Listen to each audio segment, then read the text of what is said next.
me and all of my experts were already on the record saying, not only is this not going to work, it's going to make matters worse. Yep. And they're just going to cause suicide bombings. You're going to cause foreign fighters to come here and expand the war. You're going to cause more Afghans to join the insurgency, and then you're going to lose anyway. And, I said for the first time, and I can prove it's in the transcripts and on audio, I said for the first time in 2008, they were making a lot of money off of those bombs. Why would Donald Trump... All right, so here's the question, because obviously this is true. This is inarguable, what you're saying. Why is he doing that when every time he's campaigned since 2015, it's on, we're in too many wars, it's endless wars, we got to stop the wars. And yet when it comes down to it, even if this isn't a war where we have a ton of like our boots on the ground or something like that, he is openly subverting that policy idea right in our face. Well, it's different audiences. I mean, they always say no new wars because, he did bomb Afghanistan for 4 years. He did bomb Yemen for 4 years. He did bomb Iraq and Syria for a year. And, he killed a hell of a lot of people. Bombed Somalia the whole time he was in power too. But hey, that was W. Bush started that one. So, you know what I mean? That's like a technicality in that way. But see, running overall on, I'm not sending the 3rd Infantry Division in there the way W. Bush did, right? A drone war here, a proxy war there, air wars here, B-1 bombers and drones. That's different. Even when he thought he did keep the war going in Afghanistan for all 4 years, but you had a few Marines, I think hundreds, not thousands. I could be wrong about that. I'm pretty sure if it was thousands, it was very low thousands of Marines down in Helmand. And then you had the Green Berets in the Nangarhar province in the low hundreds max, right? Special forces. So that was almost all the ground fighting that was happening in the Trump years. But he bombed the crap out of them the whole time. And so on the campaign trail, it sounds good to say, I'm Mr. Peace guy. That's what every president says, except Joe Biden. But W. Bush and Barack Obama and Donald Trump. Joe forgot his line. Everybody, Joe, exactly. He was like, no, we're going to kill him is what we're going to do. You heard me. We're going to look the fuck out. The thing. And he won on that, by the way, remember. People like, fuck it. We all know we're going to be at war anyway. We might as well. This guy, like George Carlin has said about Bill Clinton, I'm completely full of shit. Hey, at least he's honest. He is honest. But so the reason why, and then, so look, it's good to say to the voters, no more of this W. Bush stuff, right? Nobody wants that. But it's good to say to Raytheon, oh, you like money? I got money for you. Need the stock market. But overall, does the society rebel against that and say, what do you mean you're bombing Yemen? Right? They don't know. They're not as engaged on that narrow issue. You know what I mean? And so it sucks because, as I joke in my first book about Afghanistan is probably the least supported and least opposed war in American history. Least supported and all right, let me ask this. Afghanistan right away in 2001 or Afghanistan? No, I mean overall. But even by by the end of the Bush years, certainly into the Obama years. I agree completely with your statement. It was like super majority, 60, 70% said we should have never fought it at all, right? That kind of thing. I was a super majority oppose it. But then they would ask people, well, what's your biggest concern for what America is dealing with? A kind of open-ended question. And Afghanistan wouldn't even be in the top 30, right? That's right. So it was like, oh yeah, we're all against that, but it's far away, and so who cares, really? Scott, what's crazy, dude? I've had so many Tier 1 guys in here, be it Navy SEALs, SEAL Team 6 guys, Army Rangers, Delta guys, talk about and give an oral history in here of like Afghanistan and particularly say 2007 to like 2014. No one remembers that because it was, as you just said, not even a top 30 issue for a lot of people, but shit was going down every day. Yeah. And it was a war where, and we can talk about this because I'd love your thoughts, but like 9/11 happens. Okay, Taliban is harboring Al-Qaeda. Al-Qaeda, crashed into the building, so we're going to go there and fight them. Fine. But then the puck immediately moved to, no, let's go to Iraq, which had nothing. I'm not saying Saddam Hussein was a good guy. He was a bad guy. But had nothing to do with 9/11, had nothing to do with our problems responding to that. Correct. And so all the resources come out of Afghanistan and go into Iraq. And then you wonder why, you know, over the next 18, 19 years, the Taliban's able to slowly like kind of spread like a disease back all over the country. Is that a fair way to look at it? You're close. I mean, my argument would be that they should have never done a regime change in Afghanistan at all. And I think that the argument that the diversion of resources led to a less effective Afghan war is essentially a red herring. Because if you put in more troops, it just would have made matters worse.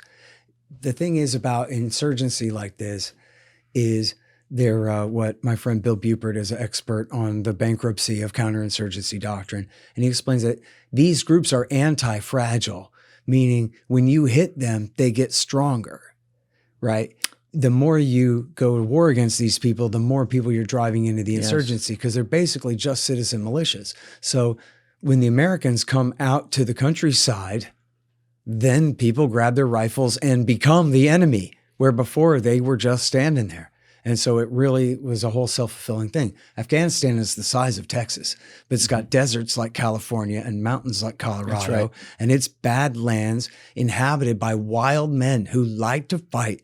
And they're not giving in to a foreign occupation any more than your community or my community would give in to they never foreign have troops. Yeah. Throughout world history. So, yeah. So the thing is, they talk about, you know, oh, keeping the Taliban out or whatever. No offense, but just like the way you phrased the question there is the thing is the Taliban, all that meant is just another term at that time, certainly, for Pashtun resistance.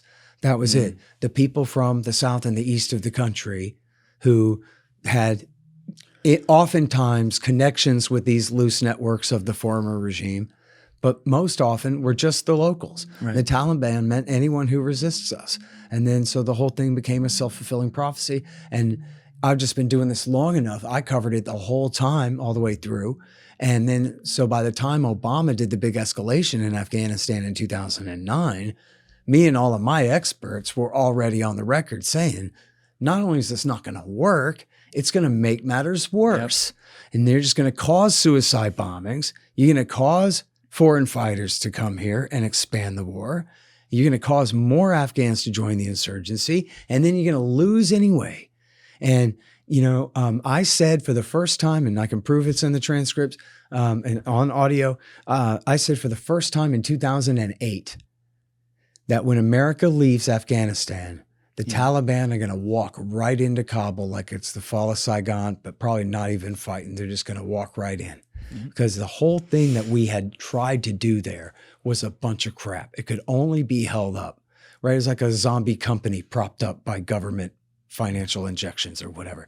There's a group of people who had no natural authority, you know, the Northern Alliance essentially propped up. Maybe they would have had some authority in their own districts if they tried to leave it at that. But America was essentially trying to foist a coalition of the Tajiks, Uzbeks, and Hazaras, who were about 20% each, onto the plurality Pashtun population of 40% in the south of the country. And good luck. A country whose borders were drawn by the Americans, right? By the British in the 19th century is how they've been fought. So the people from the north who speak Urdu can't communicate with the people from, and it's like probably even more vast than the difference between, you know, like English speakers and Spanish speakers in Texas. There's some overlap there. You know what I mean? There's like a severe lack of overlap. These people don't share a country, a culture, a civilization at all. Right. The Urdu speakers are like, our soldiers are going, hey, translate for me. And the translator's like, I don't speak Pashto. Like we're in a different country when we're down south here. Yes. This is So the whole thing was completely stupid and bankrupt and wrong. And in fact, as I make the case in the book, the only reason they took the war to the Taliban and kept that war going and came up with all this crap about rebuilding the country and saving women's rights and all of this stuff was just so they could prolong the war long enough to spread it into Iraq. Because in order to invade Iraq, it was going to be a lot different than just parachuting guys in the way they were able to do in Afghanistan. In Iraq, we're going to have to build up a massive force in Kuwait, and they hoped Turkey, and that was going to take a year and a half. So they needed. And they had that plan. There's transcripts and records that on the night of September 11th, the administration was discussing Iraq. Absolutely. So we have in writing, you can see the handwriting and the typewritten memo of Donald Rumsfeld to Stephen Cambone, who was the Deputy Secretary of Defense for Intelligence. And Donald Rumsfeld, on the afternoon of September 11th, before the sun is even down, before anyone's really even sure the attack is over, right?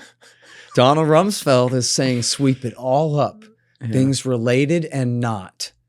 Contact Paul Wolfowitz for Deputy Defense Secretary Paul Wolfowitz for connections between Saddam Hussein and OBL. That's who I would have contacted too. Excellent choice. He's the one who knows. Yeah. And then, Richard Clark says that day at the White House as well, that they were running around talking about, we got to find a way to connect this to Iraq. And especially Wolfowitz was saying, we got to connect this to Iraq. And the guys who knew better were like, come on. There was a whole little cottage industry of Washington, D.C. conspiracy theorists who had been trying to pin al-Qaeda on Saddam Hussein for 10 years. Yeah, and he was led by Lori Milroy. Guys. That's right. Saddam Hussein was terrified of the bin Ladenites. Yeah. He had no business with them whatsoever. But they had this lie. There was this lady named Lori Milroy who wrote a book called Saddam Hussein's Unfinished War with the United States. And the same lady, Judy Miller, who's famous for lying us into war with Iraq with all the WMD stuff. Yeah. She ended up, before that, she was pals with Lori Milroy. And I think Lynn Cheney wrote the foreword to their book and all this stuff. And the whole point was they had tried to claim that Ramzi Youssef, who cooked the bomb for the first World Trade Center bombing and whose uncle was the ringleader of the September 11th attack, that he was actually not really Ramzi Youssef. He was an Iraqi Mukhabarat agent who murdered Ramzi Youssef and stole his identity. Oh, come on. And that's the proof that Saddam Hussein is behind Osama bin Laden and all of the al-Qaeda war against the United States. And blamed him for the Oklahoma City bombing, which was in fact a bunch of neo-Nazi FBI informants who did that, not Arabs at all. And blamed him for everything that they could under the sun, including the guy who shot up CIA headquarters, the left turn lane out front of CIA headquarters in 1993, tried to blame that on Saddam Hussein. And so Wolfowitz was like part of this clique. This is like the kooks from the American Enterprise Institute, the neoconservative faction, trying to make this connection, not giving a damn what the truth was. Who I know you. This is a good tangent to go into because I know you know this history extremely well. Everyone on every platform, when we're talking about these things, at some point in some context, the neocon clique gets thrown around as the term. Yeah. And I think most people out there kind of know what it is. But for the people who are like, it's like when people throw around the term postmodernist, like I kind of get it, but like what is this? How far does it go back? Who are these people? What are their motivations? How would you define that as someone who's paid attention that closely for probably 30 years? Yeah. Okay. Broadly speaking, they're ex-Trotskyites and Cold War Democrats who moved right and became Reaganites in reaction to essentially the new left hippie movement of the late 60s. Mm. They were, what's important about them being Trotskyites is they were communists, but they were like right-wing communists. Well, it depends. No, actually, it depends on how you really define that. Maybe you flip that around. Stalin's, I should take that back and strike that and reverse it. Stalin's doctrine, as murderous as it was communism in one country. Forget all this world revolution. It's a big world, man, and we can't afford all that. Let's chew what we've bitten off here. Right. Trotsky said, no, you got to overthrow the whole planet because as long as the capitalist countries remain, they'll destroy the communist ones by, they'll attack them and whatever. So, and this whole doctrine of world revolution. But Stalin had won the faction fight after Lenin died, took control of the place, and had exiled Trotsky out of there. So Trotsky had come to the United States and had some followers here for a while and had traveled around the Americas or wherever until eventually a Stalinist assassin killed him down in Mexico. But so in the days after the Cold War, there had been all kinds of different communists sort of in the 20s and 30s in America. Not that many, but different factions of them and whatever. But after World War II, it was very convenient for these Trotskyites to be big supporters of the Cold War because it proved that they were sorry that they had ever been commies. And it proved, and after all, they were Americans, not Russians, right? And they hated the Stalinists, right? And so they made a great fit for the new Cold Warriors. Enemy of my enemy on the is right. my friend. That's right. So a lot of the people who had been what had been considered the right was essentially everybody who hated FDR and wanted to stay out of World War II. And that was not uniformly kind of known as the same thing as the conservatives. There were other factions, including the libertarians and others. But after World War II, it really became the mission of William F. Buckley, especially, to make the right synonymous with conservatism, and conservatism synonymous with support for the Cold War against the commies. That was mission number one of the conservative movement and therefore of the National Review.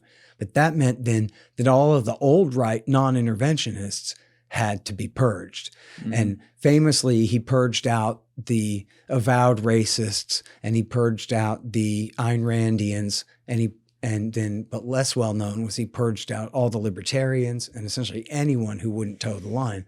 But then that left the staff of the National Review was a bunch of ex-trots. And, give them credit that, yeah, fine, I'm not saying they were like undercover still communists. That's not the point. But it's just to say like, that's a fine group representing American conservatism you got there when these guys were all Reds a few years ago. Right. And then, so it's James Burnham and Sidney Hook and all of these guys who, now Buckley himself had never been a leftist. But, and there is a question here of whether neoconservatism was potentially even still is a CIA plot. They certainly... CIA plot? I don't want to oversimplify it like that because... The truth is they have definitely been at odds many times. On the other hand, Buckley was CIA. And when you look at like CIA influence at the Foundation for Defense of Democracies and stuff like that, you start to, come on, the CIA is the CIA for Christ's sake. Mm-hmm. So like, who's driving the cart and the horse and the whatever in any particular situation, it's interesting to see the interplay there. But it was CIA asset, not officer, but agent, Buckley, who hired all these guys. But also there was Leo Strauss and Leon Wohlstetter at the University of Chicago, who were both ex-Trotskyites. And there was a guy named Max Schachtman, and he was one of the most important of Trotsky's agents in the country. And he founded a group called Social Democrats USA, and which included the Young People's Socialist League. And so a lot of the neoconservative names that you hear were members of groups like that, leading up to like into the 60s and 70s. So they're chameleons. Well, that's part of it, yes. I don't want to say like the whole thing is disingenuous because part of it was a reaction against the civil rights movement and affirmative action and all of that stuff, which is why they had alliances with libertarians and conservatives in the 1970s who were against all that kind of great society stuff that they kind of wisely reacted against. Irving Kristol, Bill Kristol's father, famously said that a neoconservative is a liberal who's been mugged by reality. And so, and he also wrote a book called Two Cheers for Capitalism, right? So you can see these guys they move to the very center right. Yes. Does that make sense? Yes, 100%. And so they're rejecting the civil rights movement, they're rejecting affirmative action and all that, and they're rejecting the hippie kind of non-interventionist aftermath of the Vietnam War. And apparently, I don't know this much about this, but apparently the hippie types were not so supportive of Israel in the 67 war either. And so for a lot of these guys, they said, well, that's it. And that was where a lot of them started moving to the right. And by the way, sorry to get you off for 1 second, but unless I've been misunderstanding like the whole space of neocons, there does seem to be a large overlap between neocons and people who are like strongly pro-Israel. Yes. Thank you guys for checking out this clip. If you haven't already subscribed, please subscribe and hit the like button on this video. It is a huge, huge help. And if you'd like to check out this clip's full podcast episode, that link is in the description below or right here. And finally, you can follow me on Instagram and X by using the links in my description below.